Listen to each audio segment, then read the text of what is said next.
It's the summer of 1944. Somewhere in the French countryside, 4 American soldiers are walking across an open field, and they're carrying a tank. Not pushing it, not driving it, carrying it. Like you'd carry a couch on moving day. If a German reconnaissance plane happened to fly overhead at that exact moment, they would have witnessed something that would have made absolutely no sense. Because tanks don't get carried. Tanks weigh 30 tons. Tanks crush the earth beneath their treads and shake windows from a mile away. But this tank weighed 93 pounds. And those 4 soldiers? They weren't ordinary infantrymen. One of them would go on to become one of the most famous fashion designers in American history. Another would become a pioneering abstract artist whose work now hangs in the Museum of Modern Art. A third would become a legendary photographer whose images would define an entire generation of jazz music. These men weren't trained to kill. They were trained to create, to design, to imagine. And in one of the strangest twists of the Second World War, the United States Army decided that imagination itself could be a weapon. This is the story of the Ghost Army. And I promise you, by the end of this, you're going to wonder why you've never heard of them before. Let's go back to the beginning, because to understand why the American military would recruit painters and sound engineers and Broadway set designers to fight the Nazis, you have to understand what was happening in the war by early 1944. The Allies were preparing for something massive, Operation Overlord, the invasion of Normandy, D-Day, the largest amphibious military operation in human history, thousands of ships, hundreds of thousands of soldiers. The liberation of Europe hinged on getting those men across the English Channel and onto the beaches of France. But here's the problem. The Germans knew it was coming. They didn't know exactly when or exactly where, but they knew an invasion was inevitable, and they had fortified the entire Atlantic coastline with what Hitler called his Atlantic Wall. Bunkers, artillery, machine gun nests, miles upon miles of defenses designed to push the Allies back into the sea. The element of surprise was essentially impossible, so the Allied commanders realized they needed something else. They needed deception on a scale never before attempted in warfare. And that's when someone had a crazy idea. What if you could make the Germans see things that weren't there? Now, military deception wasn't new. Armies have been using tricks and misdirection since ancient times, the Trojan horse.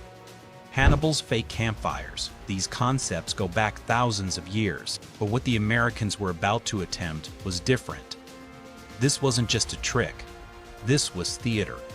This was full-scale production design with props and sound effects and an entire cast of performers. In January 1944, the 23rd Headquarters Special Troops was officially activated, and right from the start, this unit was unlike anything else in the United States military. Think about who typically got drafted into the Army during World War II. Factory workers, farmers, mechanics, young men from small towns and big cities who maybe hadn't finished high school, who worked with their hands, who knew about machinery and manual labor. The 23rd wasn't interested in those men. The recruiters for this classified unit went looking in the strangest places: art schools, design studios, advertising agencies, theater companies. They wanted creative minds, problem solvers, people who understood visual perception and how human beings interpret what they see. Can you imagine being a 22-year-old art student in 1944, getting your draft notice, expecting to be handed a rifle and shipped off to the front lines, and instead being told that your job was going to be making fake tanks? That's exactly what happened to roughly 1,100 young Americans. And most of them had absolutely no idea what they were getting into. The 23rd was divided into several specialized units, each with its own bizarre mission. First, you had the camouflage engineers. These were the artists and designers who would physically construct the deceptions. They were responsible for the inflatable tanks, trucks, artillery pieces, and even airplanes that would become the unit's signature equipment. And these inflatables were incredible. Made of rubber and designed with remarkable attention to detail, they looked absolutely real from above.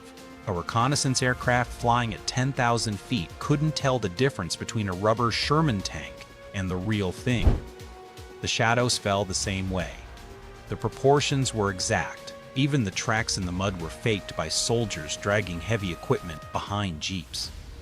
But here's what really gets me. Think about the engineering required here. You need an inflatable tank that looks real from above, casts the right shadows, and can be set up quickly by a small team. You need it to withstand weather. You need it to be portable. And you need hundreds of them. This wasn't amateur hour. This was industrial-scale illusion. Then you had the Sonic Deception Unit. These guys might have had the most insane job of all. They were equipped with massive speakers mounted on half-tracks. Speakers powerful enough to project sound up to 15 miles away. And what did they broadcast? Recordings. Carefully engineered recordings of tank columns moving, of troops marching, of bridge construction,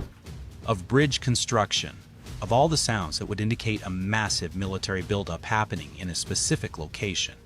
Now imagine you're a German listening post, maybe 5 miles away from what you think is an Allied position. And all night long, you're hearing tanks. Hundreds of them from the sound of it, engines rumbling, treads clanking, troops shouting, radio chatter. You report back to command. There's a major Allied force assembling. Send reinforcements, redirect divisions, prepare for an attack. Except there's nothing there, just a handful of Americans with speakers playing sounds into the night, while the real Allied forces are 20 miles away, preparing to attack somewhere the Germans don't expect. The third component was radio deception. The 23rd included specialists called signal operators who would mimic the radio traffic of larger units. They learned the distinctive transmission styles of real units, their call signs, their radio personalities. A single Ghost Army operator could make it sound like an entire division was in the area, sending fake orders, false position reports, completely fictional logistics communications. The Germans were listening to everything. Their signals intelligence was sophisticated, so the Ghost Army fed them exactly what they wanted to hear, except none of it was true. And finally, the unit used what they called atmosphere. This was pure theater. Soldiers wearing fake insignia, posing as officers from divisions that were actually somewhere else entirely. Fake generals holding fake meetings in French cafes, loudly discussing fake battle plans. Knowing full well that German spies might be listening, they would roll into towns with their inflatable equipment hidden under tarps, set everything up overnight, and by morning, that town would appear to host an entire armored division. MPs would direct non-existent traffic. Soldiers would complain about supply problems in staged conversations. Every detail was managed. This wasn't war. This was a magic show. And the audience was the entire German military intelligence apparatus. Now here's where I need you to understand something critical, because when you hear about inflatable tanks and loudspeakers playing sound effects, it might sound kind of funny, kind of silly even. It wasn't. These men were operating in active combat zones. When you set up a fake tank battalion somewhere, you're deliberately making that location look like a high-value target. You are inviting the enemy to attack you. Ghost Army soldiers regularly operated within artillery range of German positions, sometimes as close as 600 yards from the front lines. Close enough to hear enemy troops talking. Close enough that a single German patrol could have stumbled into their position and realized the entire operation was fake. And if that happened, if the Germans figured out they'd been tricked, every dissection operation from that point forward would be suspected. The entire tactical advantage would be lost. So these artists and designers and sound engineers found themselves in a truly terrifying position. They couldn't fight back. Their mission required them to stay hidden, to maintain the illusion, to make themselves look like targets without the armor or weapons that real targets would have. 23 men from the Ghost Army were killed during the war. Another 150 were wounded. These were casualty figures from a safe rear echelon assignment. These men bled for their country just like any infantry soldier. But they did it while carrying rubber tanks. Between D-Day and the end of the war in Europe, The Ghost Army conducted more than 20 major deception operations across France, Belgium, Luxembourg, and Germany. Let me tell you about one of them, because it illustrates just how high the stakes really were. In March 1945, the Allied forces were preparing to cross the Rhine River. This was it. The gateway into the German heartland. If they could get significant forces across the Rhine, the war would essentially be over. The Germans knew this, of course. They had destroyed most of the bridges and fortified the eastern bank heavily. Any crossing attempt would be met with devastating resistance. The 23rd was called in to support Operation Viersen. Their mission was to simulate two entire divisions, the 30th and 79th Infantry, preparing to cross the Rhine at a location about 10 miles south of the actual crossing point. For 2 weeks, Ghost Army soldiers worked around the clock. They inflated hundreds of vehicles. They broadcast tank and truck sounds throughout the night. They generated fake radio traffic suggesting massive troop movements. They had soldiers wander through nearby towns wearing the patches of the divisions they were impersonating. The Germans took the bait. They repositioned artillery. They moved reinforcement units. They prepared to repel an attack at the fake crossing point. Meanwhile, the real 30th and 79th Infantry divisions crossed the Rhine with far less resistance than expected. The German defenses were focused on the wrong location entirely. Military historians estimate that this single operation may have saved as many as 10,000 American lives. 10,000 men who came home to their families because a bunch of artists convinced the Germans to look the wrong way. How do you even begin to calculate the value of that? And here's something that adds another layer to this story. Something that I think about a lot. Some of the men who served in the Ghost Army went on to become genuinely famous. Bill Blass became one of the most celebrated fashion designers of the 20th century. Ellsworth Kelly became an abstract expressionist icon. Art Kane became a photographer whose images are in museums worldwide. These weren't ordinary soldiers. These were men of extraordinary creative talent. And for more than 40 years, they couldn't tell anyone what they'd done in the war. The Ghost Army remained classified until 1996. Classified. For over half a century after the war ended. Which means these veterans went to reunions and family gatherings and job interviews. And when people asked them what they did in the war, they had to lie. Or stay silent. Or change the subject. Many of them died before the truth came out. Can you imagine carrying that weight? Knowing you'd helped save tens of thousands of lives through sheer creative ingenuity and not being able to tell a single soul?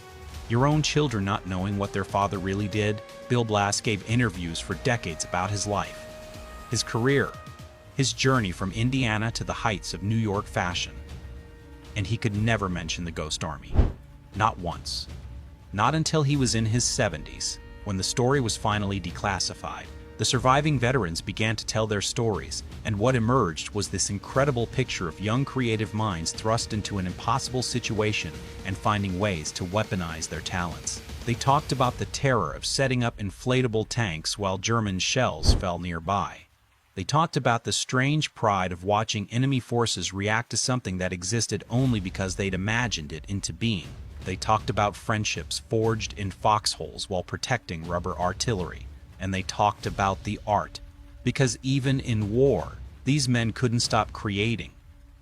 The Ghost Army veterans produced thousands of sketches, paintings, and drawings during their service. Many of them documented daily life in the unit.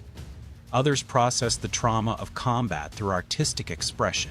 These works have now become a unique historical archive. They show the war through the eyes of trained artists, capturing details and perspectives that official military photography never could.